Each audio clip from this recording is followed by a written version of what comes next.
आज या प्रस्तावामध्ये सिडकोबद्दल मुद्दा घेतलेला आहे आणि सिडकोने 8 फेब्रुवारी 2025 रोजी सहयोगी नियोजनकार, उपनियोजनकार, कनिष्ठ नियोजनकार आणि वास्तुशास्त्रज्ञ अशा विविध पदासाठी जाहिरात प्रसिद्ध केली होती सर.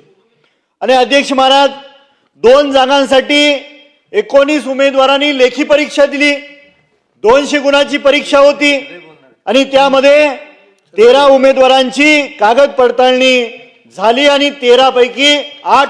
त्याचं कारण सांगितलं गेलं की डॉक्युमेंट व्हेरिफिकेशन यादीमध्ये 28 ऑगस्ट 2025 रोजी पडताळणी केली. त्यावेळेस ITPI प्रमाणपत्र सादर करण्याबद्दल कुठलीही सूचना देण्यात आली नव्हती आणि या संबंधित 8 उमेदवारांकडे 5 ते 10 वर्षापूर्वीपासूनची ITPI प्रमाणपत्र उपलब्ध असून सुद्धा त्या डॉक्युमेंट व्हेरिफिकेशन लिस्टमध्ये नोंद नसल्यामुळे त्यांनी ती दाखवली नाहीत आणि संबंधित प्रशासनाने ठरवून आणि भ्रष्टाचार करून, हा माझा आरोप आहे की तिथं काम करणाऱ्या 2 व्यक्तीची त्या ठिकाणी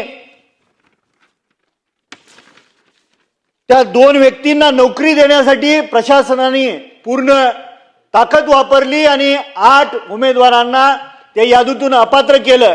विशेष म्हणजे लेखी परीक्षेमध्ये 136 मार्क मिळणाऱ्या उमेदवाराला बाजूला ठेवण्यात आलं आणि लेखी आणि तोंडी परीक्षा मिळून 134 मार्क मिळालेल्या उमेदवारांना सिलेक्ट करण्यात आलेलं आहे.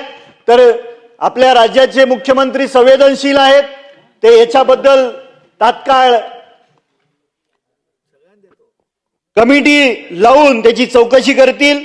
आज ग्रामीण भागामधले रस्त्यांची परिस्थिती खूप बिकट आहे. अध्यक्ष महाराज, रस्त्यात खड्डे आहेत का खड्ड्यात रस्ता आहे अशी परिस्थिती निर्माण झालेली आहे आणि त्याच्यासाठी शासनाने लागणारा निधी उपलब्ध केलेला नाही. आज जल जीवन मिशनची सुद्धा तीच परिस्थिती आहे.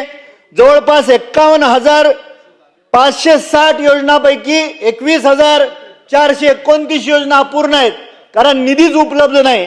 आणि याच्यासाठी शासनाने अपूर्ण कामं पूर्ण करण्यासाठी विशेष टास्क फोर्स तयार करावा आणि उद्याच्या येणाऱ्या बजेटमध्ये त्याची आर्थिक निधी उपलब्ध करून द्यावा.